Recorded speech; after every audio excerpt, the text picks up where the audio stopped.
warahmatullahi wabarakatuh.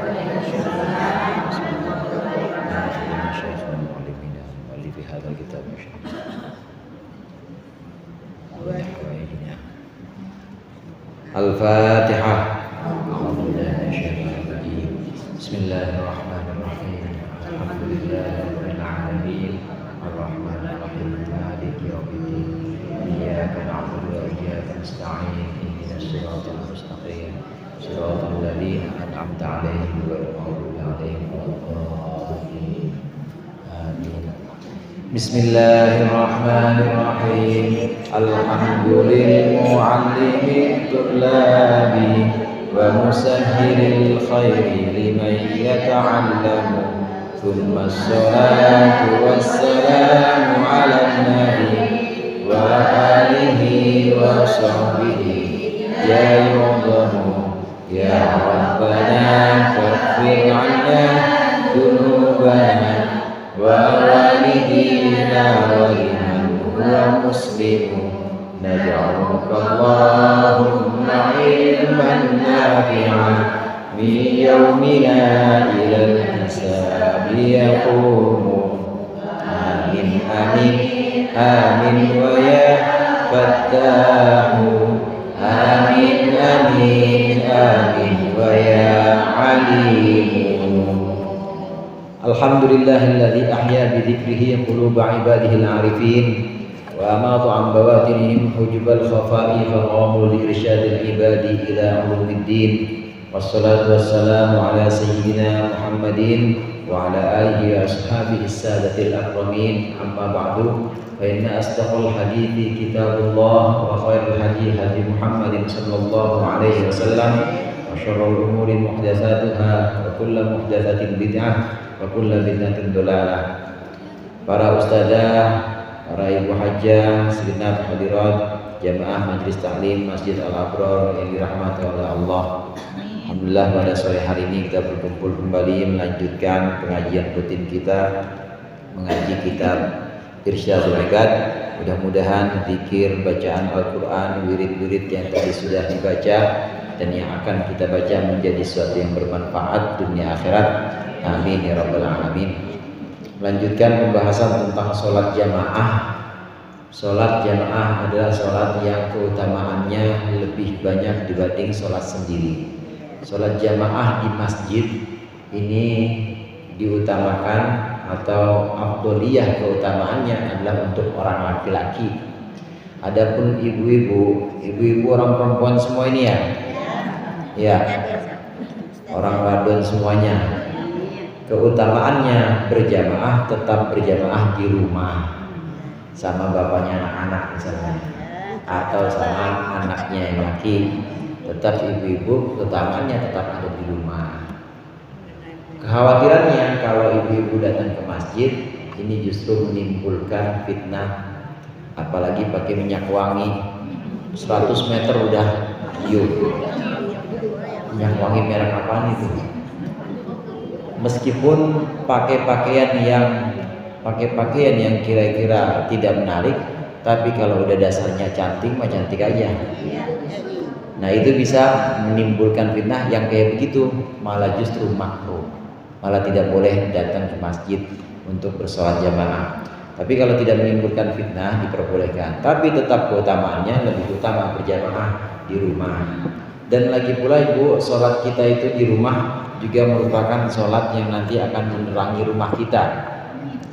Sebagian sholat qobliyah ini disunahkan dikerjainnya di rumah. Kalau berangkat sholat subuh, saya kalau berangkat sholat qobliyahnya di rumah, ntar sampai sana udah tinggal sholat subuh aja. Tinggal sholat subuh langsung jamaah sama imam, itu sekaligus jadi tahiyatul masjid subuhnya. Nah qobliyahnya di rumah. Jadi dibagi-bagi, jangan masjid mulai yang sholatin bang, bilang sama suaminya, Pak masjid mulu disolatin, rumah nggak pernah sholatin.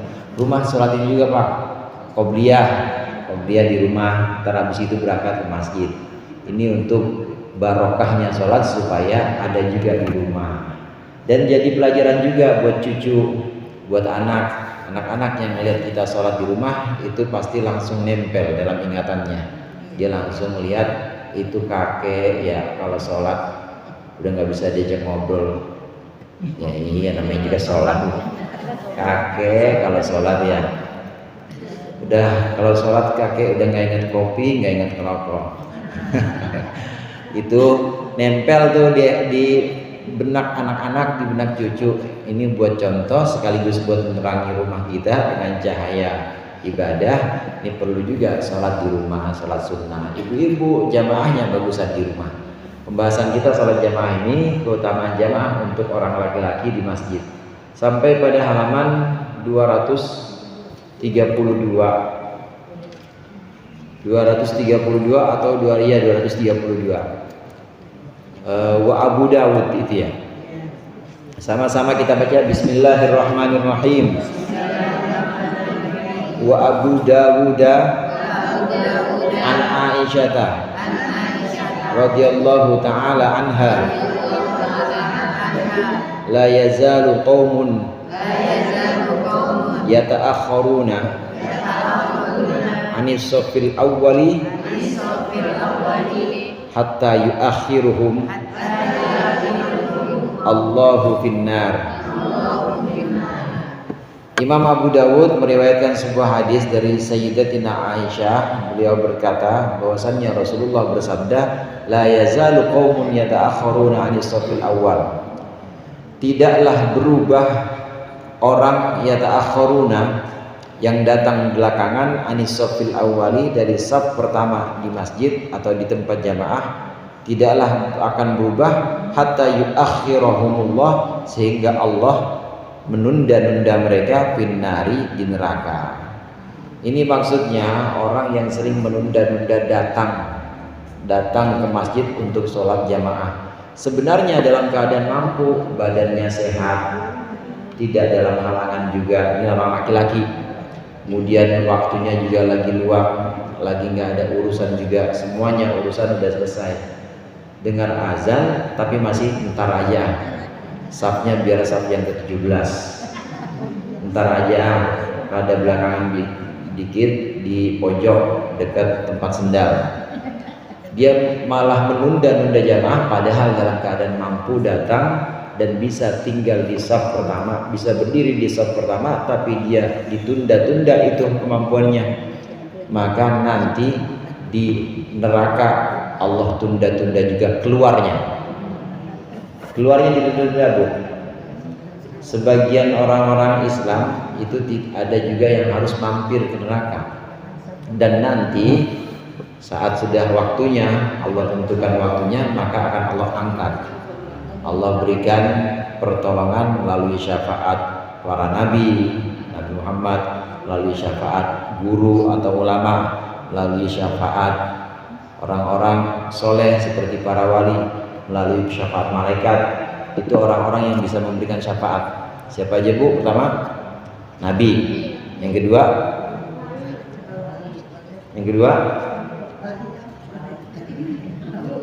kedua guru atau ulama. Orang-orang alim ini bisa berikan syafaat juga. Syekh Zainuddin bin Abdul Aziz Al-Malibari yang ngarang kitab Irsyadul Ibad ini bisa ngasih syafaat juga, insya Allah. Amin. Sama ibu-ibu yang tiap Jumat gotong-gotong kitabnya. Digotong apa tenteng, Bu? Jadi yang bawa kitab ini kelihatan, wah itu yang bawa kitab tiap Jumat. Insya Allah nanti kalau di akhirat kelihatan lah, ini jamaah Al-Abror nih hari Jumat yang suka bawa kitab saya. Insya Allah itu bisa dikasih syafaat. Karena alim atau seorang yang mengenal agama, orang alim zamannya ulama, ini punya hak untuk memberikan syafaat. Karenanya dalam pengajian-pengajian saya sering sampaikan bahwa ngaji pakai kitab itu, pertama ada barokahnya kitab, yang kedua insya Allah pengarang atau musannif ini adalah ulama yang benar-benar ulama, dan nanti pengarang akan bisa memberikan pertolongan, memberikan syafaat kepada kita. Itu pengarang-pengarang yang ulama beneran, jadi bukan ulama mutaakhirin, bukan yang zaman-zaman sekarang, tapi yang dari zaman-zaman sebelumnya, zaman yang lalu mengarang kitab. Ini adalah ulama yang insya Allah bisa memberikan syafaat. Mampir di mana? Mampir di neraka. Tapi pada waktunya nanti akan diangkat, akan diselamatkan.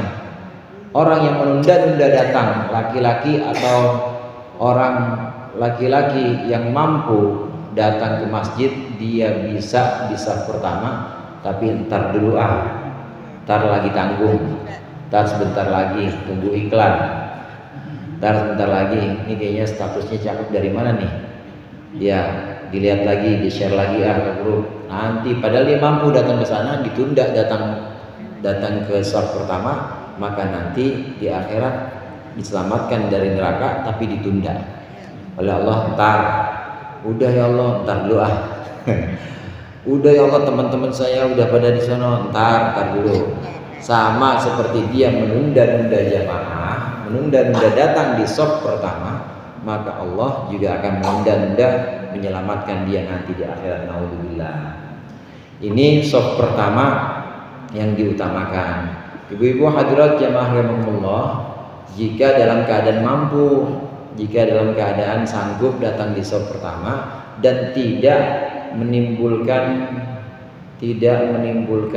rusuh, atau maksud saya rusuh ini mengganggu orang lain. Kita datang ke masjid, paling utama untuk orang laki-laki saf pertama. Paling utama itu saf pertama. Saf pertama paling utama adalah sebelah kanan. Kanannya mana, Bu? Mana kanan? Sini. Jadi kanan dulu, sebelah utama, yang paling utama adalah sebelah kanan. Kecuali kalau di sebelah kiri emang udah gak ada orang, maksudnya udah di kanan udah penuh, maka penuhi sebelah kiri. Sama juga itu utama juga. Tapi yang pertama kali datang, maka hendaklah dia cari saf pertama. Saf pertama hendaklah dicari sebelah kanan. Kanan itu artinya yamin.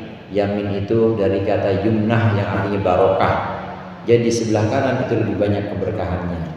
Dengan catatan sebelah kirinya memang udah ada orang, artinya nggak jomplang. Jangan kanan semuanya, kirinya kosong. Nanti imamnya tengleng. Dilihat, assalamualaikum warahmatullahi. Sebelah kiri mana nih? Kalau sebelah kiri sudah ada orang dan sudah bisa dikatakan tidak jomplang, maka pilih tempat kanan dulu. Ini lebih utama datang di saf pertama, kemudian sebelah kanan. Nanti setelah itu saf kedua, sebelah kanan juga yang paling utama. Keutamaan saf masing-masing berbeda-beda, antara saf pertama, saf kedua, begitu juga antara kanan dan kiri ini berbeda-beda. Lebih utama kanan. Catatannya tadi, syaratnya tadi, kalau sebelah kiri tidak tampak kosong. Tapi kalau sebelah kiri tampak kosong, kelihatan kosong, ya kiri aja. Dan sama keutamanya, karena untuk menyempurnakan saf yang masih kosong. Kemudian syaratnya juga, kita boleh datang di saf pertama dan kita boleh ambil paling utama di sebelah kanan jika tidak mengganggu orang lain. Kalau sampai mengganggu orang lain malah nggak boleh, justru haram. Saf pertama itu hanya keutamaan atau afdoliyah, sedangkan ganggu orang, bikin orang nyaman, wajib nggak, Bu? Bikin orang nyaman wajib nggak? Bikin orang nggak terganggu itu wajib nggak? Wajib. Sedangkan di sebelah kanan itu hanya afdolnya aja, maka jangan mengalahkan yang wajib. Maksudnya jangan sampai mengganggu orang. Sana sebelah kanan, pindah bang. Ngapain? Saya baru ngaji nih. Abang kan belum ngaji, abang kiri aja. Jangan. Berebut di sebelah kanan juga nggak boleh. Tidak boleh. Sama juga berebut di bagian saf pertama juga nggak boleh. Kalau menimbulkan kerusuhan atau menimbulkan hal-hal yang mengganggu orang lain, malah nggak boleh. Ya di sebelah kanan nggak boleh, di saf pertama juga nggak boleh kalau sampai mengganggu orang lain. Udah penuh, tapi bahwa Pak ini ada satu yang pengen dusel aja di situ, dia pengen mepet aja di situ, kegencet kaki temennya, jadi masalah, nggak boleh.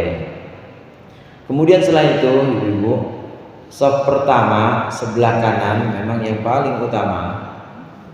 Tapi kalau kita dengan kerendahan hati dan kita memang menyediakan atau mempersilahkan orang lain, silakan Bapak duluan boleh. Jadi nggak perlu berebut juga, silakan Bapak isi dulu. Apalagi orang-orang yang memang perlu kita utamakan. Orang alim silakan depan duluan, orang tua silakan depan duluan. Nah kita yang masih muda biar di belakang, boleh seperti itu. Jadi tidak harus paling depan banget di saf pertama, dengan pertimbangan tertentu seperti tidak menyakiti orang atau desek-desekan. Begitu juga menghormati orang yang lebih alim, menghormati orang yang lebih tua. Silakan kita di mana? Di belakang aja. Boleh seperti ini. Dan memang saf pertama walaupun ada barokahnya, ini diutamakan orang-orang yang alim dan orang-orang yang ngerti dan punya, paling tidak punya hafalan. Soalnya imam, Bu, imam itu nanti yang bantuin waktu dia lupa itu adalah saf pertama. Nggak mungkin yang pojok dekat sendal, pasti yang saf pertama ngingetin. Bismillahirrahmanirrahim. Alam taro. Bismillahirrahmanirrahim. Alam taro. Bingung imamnya. Pasti yang benerin saf berapa? Saf pertama. Bismillahirrahmanirrahim. Alam taro. Bingung dia. Kata makmum yang saf pertama, kaifa fa'ala rabbuka? Kaifa fa'ala? Batal begitu. Dia pakai dijawab batal. Saf pertama memang utama, memang sangat dianjurkan. Tapi kalau sekiranya kita mau mempersilahkan orang yang lebih utama, ya boleh. Jangan berebut, jangan sampai menyakiti. Orang juga jangan sampai menyakiti, prinsipnya itu. Orang juga banyak yang desek-desekan bejubel. Itu kalau lagi umroh atau lagi haji, nyium mau hajar aswad. Nyium hajar aswad, saya tanya, nyium hajar aswad itu wajib apa enggak, Bu? Nyium hajar aswad wajib apa enggak? Wajib apa enggak? Enggak wajib. Tidak nyakitin orang atau bikin orang itu aman, wajib apa enggak? Wajib. La yutrakul wajibu li sunnati. Yang wajib enggak boleh ditinggalkan cuma gara-gara yang sunnah. Enggak boleh kita cuma gara-gara pengen nyium hajar aswad tapi orang Nigeria kita sikut. Enggak boleh. Enggak boleh kita cuma gara-gara pengen melakukan sunnah tapi kita tendang sana sini atau sikut sana sini karena pengen ada di saf pertama, nggak boleh. Ini orang yang menunda di saf pertama maka nanti akan ditunda oleh Allah keselamatannya di neraka, diangkatnya nanti juga ditunda-tunda. Naudzubillah. Kemudian wahwa wabna majahin wahibbanin anha, dan juga Abu Dawud dan juga Ibnu Majah di Ibnu Hibban mengeluarkan hadis dari Siti Aisyah juga. Innallaha wa malaikatahu yusalluna ala mayaminis sufufi. Sesungguhnya Allah dan para malaikatnya yusalluna memberikan sholawat ala mayaminis sufufi atas sebelah kanannya saf-saf sholat. Baik sholatnya di masjid atau di langgar. Tahu langgar, Bu? Tahu langgar? Bahasa Sumateranya surau. Langgar, surau, musola, apalagi? Apa? Langgar. Langgar ya. Langgar. Tempat-tempat yang dipakai jamaah, aula atau ruang utama yang ada di pesantren. Ini dipakai untuk sholat jamaah. Maka saf-saf yang sebelah kanan inilah yang dapat rahmat Allah atau dapat sholawat dari Allah paling banyak. Saf pertama, saf kedua, tetap yang paling banyak ada yang sebelah kanan.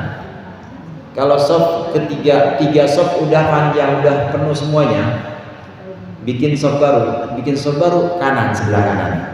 Yang dimaksud kanan di sini tidak harus kanan pojok, nggak usah. Tapi kanan di sini ada di kanan pengimaman. Kalau pengimamannya ada di sini, berarti kita di sini, sebelah kanan. Dahulukan mengisi shaf di sebelah kanan dulu. karena Allah dan para malaikatnya memberikan sholawat kepada orang-orang yang berada di sebelah kanan barisan.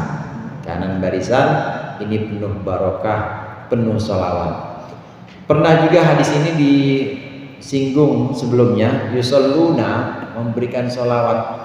Allah memberikan sholawat kepada orang yang sholat jamaah sebelah kanan. Maksudnya Allah memberikan sholawat, Allah memberikan ampunan.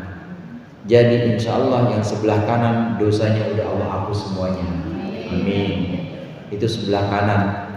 Allah yusalluna ala mayaminis sufuf. Allah yusalli ala mayaminis sufuf. Allah memberikan sholawat kepada yang sebelah kanan barisan. Ini maksudnya Allah memberikan ampunan. Selesai sholat, keluar dari masjid, maka dosanya udah rontok semuanya. Rontok. Jadi pulang ke rumah udah nggak bawa dosa lagi. Ketemu di rumah, mukanya udah lain orang yang tadi. Jadi anak sama bapak mukanya lain kalau dari masjid. Lain semuanya, kelihatan bedanya.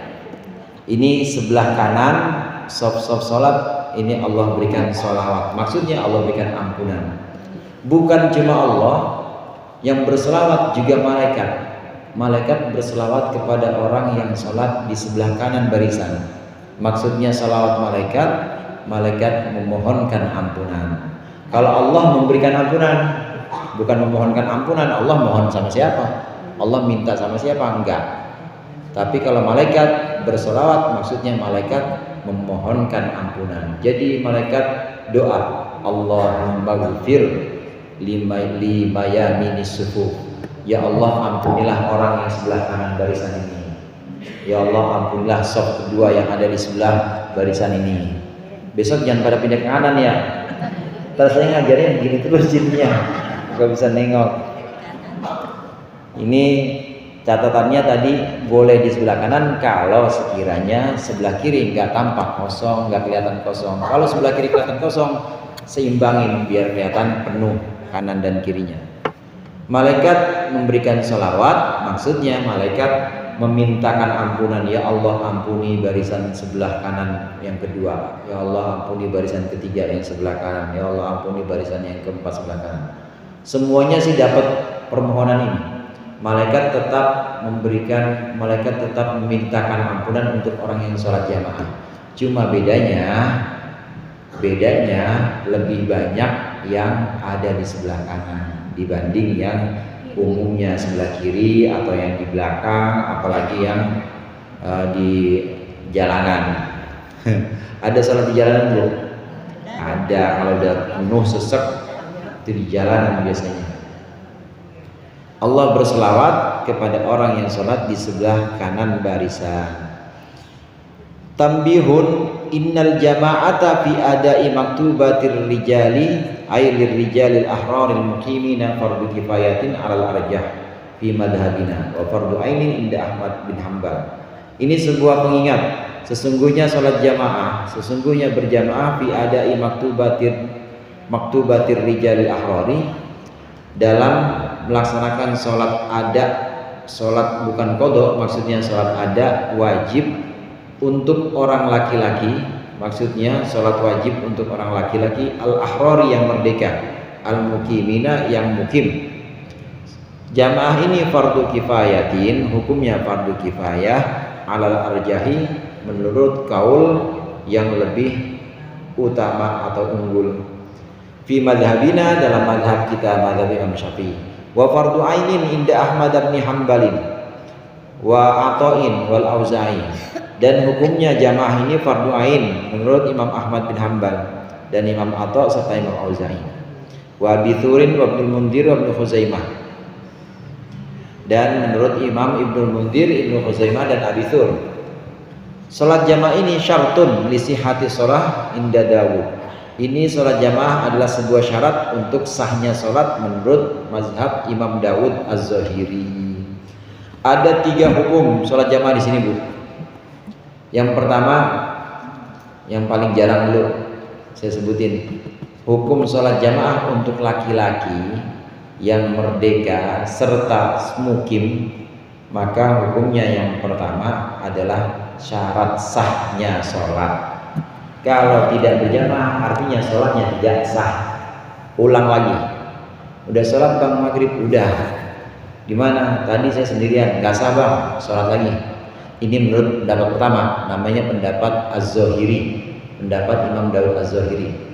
Dan ini jarang di Indonesia, jarang yang pakai ini. Kemudian yang kedua, sholat jamaah untuk laki-laki merdeka dan tidak musafir ini hukumnya fardhu ain menurut madhab Imam Ahmad bin Hanbal. Fardhu ain.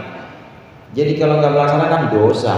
Orang laki-laki merdeka dalam keadaan tidak ada halangan, tidak sakit dan lain sebagainya, tidak dalam perjalanan, tapi dia sholatnya sendirian di rumah, dosa. Sah nggak? Sah, tapi dosa. Kalau menurut Imam Ahmad bin Hanbal, karena hukumnya fardhu ain. Tahu fardhu ain bu? Fardhu ain itu fardu untuk setiap orang laki-laki. Jadi kalau yang laki-laki nggak melaksanakannya, dosa hukumnya. Ini fardhu ain menurut Imam Ahmad bin Hanbal. Karenanya dalam mazhab Hambali ini, mazhab Imam Ahmad bin Hanbal, orang-orang yang diwajibkan sholat berjamaah yang laki-laki ini nggak boleh sholat sendiri karena dosa. Ini Ahmad bin Hanbal, mazhab Imam Auza'i juga dan Imam Ibnu Munzir. Nah menurut mazhab kita, menurut mazhab Imam Syafi'i, sholat jamaah ini hukumnya bukan fardhu ain, bukan juga syaratnya sholat, tapi hukumnya fardhu kifayah. Fardhu kifayah itu adalah fardu atau wajib yang kalau sudah dilakukan oleh sebagian orang, maka yang lainnya gugur, yang lainnya tidak wajib lagi. Di kampung udah ada orang yang sholat jamaah, udah ada syiar kelihatan bahwa kampung itu ada sholat jamaah, maka yang lain nggak sholat jamaah nggak dosa, nggak apa-apa, namanya fardhu kifayah. Di kampung sudah terlihat di Langger itu, di Langger itu ada yang sudah jamaah 2 orang, nah yang lainnya nggak sholat jamaah, tidak dosa, nggak apa-apa, sudah gugur kewajibannya, diwakilin oleh 2 orang ini, namanya fardhu kifayah. Fardhu kifayah kalau sudah ada yang mewakilkan dia melaksanakan fardu itu, maka yang lain tidak wajib. Walaupun kalau dia mau ikut sholat boleh tetap, tapi tidak wajib. Jadi hukumnya fardu kifayah menurut kita mazhab Imam Syafi'i. Kalau fardu kifayah berarti di kampung misalnya ada satu wilayah, di kampung itu orang Islamnya mah ada, tapi sama sekali nggak ada yang sholat jamaah. Sendirian aja semua sholatnya. Yang laki-laki sholatnya sendirian, kadang sholat di toko, kadang sholat di depan warung, tapi sendiri, sepi, gak ada yang sholat jamaah, satu kampung dosa semuanya. Itu namanya fardhu kifayah. Banyak hukum-hukum fardhu kifayah seperti mengurus jenazah. Jenazah perlu diurusin bu. Pertama apa? Memandikan, 2 mengkafani, 3 mensolati, 4 menggotongnya. Ibu nguburin suruh jalan sendiri, gotong dulu. Jalan sendiri. Ya ibu suruh jalan sendiri nggak bisa dia, jadi menggotongnya. Yang keempat menguburnya. Mengubur sama kayak ini bu, mengubur itu pasti menggotong. Sama saya minta tolong sama Bu Haji Ida misalnya, Bu Haji Ida, saya minta kopi dong. Kira-kira sama cangkir apa pakai tangan tuh kopinya? Pakai cangkir apa pakai tangan? Ini Ustaz kopinya, maaf dah, pakai cangkir. Ini namanya mulazamah, suatu yang udah mesti. Yang namanya menguburkan yaitu pasti menggotongnya juga.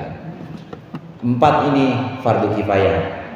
Andai dalam satu wilayah, satu kampung sudah ada yang mengurus jenazah itu, 4-4-nya sudah diurusin oleh 1 orang, misalnya cuma 1 orang, maka yang lain gugur kewajibannya, yang lain nggak apa-apa kalau nggak melakukan.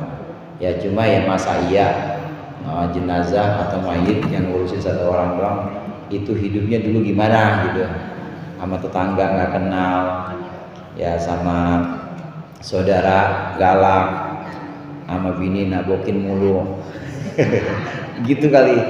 Jadi dia nggak ada yang mau ngurusin. Alhamdulillah. Fardu kifayah, sholat jamaah fardu kifayah, ngurus jenazah fardu kifayah.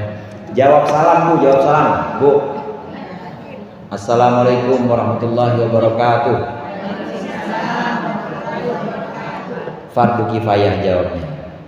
Fardu kifayah. Makanya saya mah gak pernah saya ulang-ulang.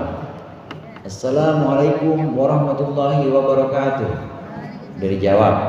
Gak pernah saya ulang. Kurang kompak nih. Assalam. Bodoh amat mau kompaknya mau kagak.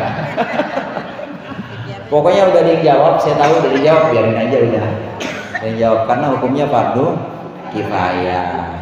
Jadi jangan disalah-salahin yang mustamiin atau pendengar. Ente nggak jawab salam saya, teman saya bang jawab, bilang gitu aja. Ente nggak jawab salam, dosa ente. Fardu kifayah bang, teman saya udah wakilin, biarin saya lagi sariawan, nggak jawab salam. Jadi jawab salam fardu kifayah, sholat jenazah fardu kifayah, kemudian sholat jamaah fardu kifayah, belajar ilmu kedokteran fardu kifayah. Jadi harus ada yang belajar ilmu kedokteran, belajar ilmu fisika misalnya, belajar ilmu sosial atau ilmu politik, harus ada perwakilan sebagian satu orang ke dua orang, itu orang Islam harus ada yang belajar itu. Kalau semuanya nggak belajar dosa semuanya, karena hukumnya fardu kifayah. Demikian juga sholat jamaah ini fardu kifayah, satu wilayah atau satu kumpulan orang Islam harus ada jamaahnya sholat. Kalau tidak semuanya dosa. Ini demi menyiarkan cahaya Islam, bahwa Islam di situ ada cahayanya, jadi orang-orang tahu bahwa di situ ada orang Islamnya. Bedanya kalau sholat jamaah fardu kifayah, sedangkan sholat ngurus jenazah itu juga hukumnya fardu kifayah. Ya, bedanya kalau dalam sholat jamaah diutamakan ini tadi ar-rijalil ahraril muqimina, orang laki-laki yang mukim.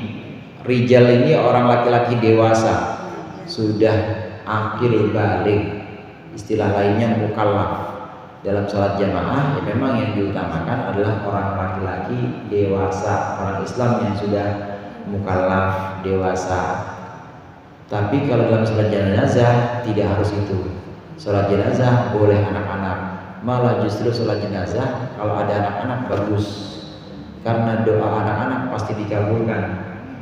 Beda sama doa orang tua, kadang mulutnya kemana, pikirannya kemana orang tua kan.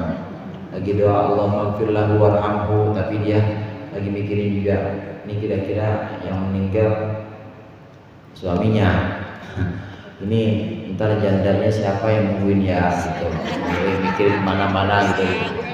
Mikirin begitu. Kan orang dewasa begitu. Kalau anak laki-laki enggak. Kalau anak kecil laki-laki atau anak kecil doa pasti tulus dan doanya diterima oleh Allah. Bedanya kalau jamaah memang fardu kifayah atau memang dianjurkan yang dewasa, sholat jamaah itu yang dewasa, anak kecil belakang semuanya anak kecil. Tapi kalau dalam sholat jenazah anak kecil diperbolehkan karena doanya ini justru mustajab anak kecil. Tujuannya juga berbeda. Kalau sholat jamaah tujuannya buat syiar, maka ditampakkan, dimunculkan orang-orang yang dewasa ini laki-laki. Tapi kalau sholat jenazah tujuannya mendoakan. Kalau mendoakan ya yang bagus adalah orang-orang yang doanya mustajab, doanya diijabah oleh Allah. Wa yang bagi taswiyatus shaffi wa hiya saddul farji wallahu a'lam bissawab. Mudah-mudahan bermanfaat. Dikurangnya mohon maaf. Wallahul muwaffiq ila aqwamit thoriq. Assalamualaikum warahmatullahi wabarakatuh.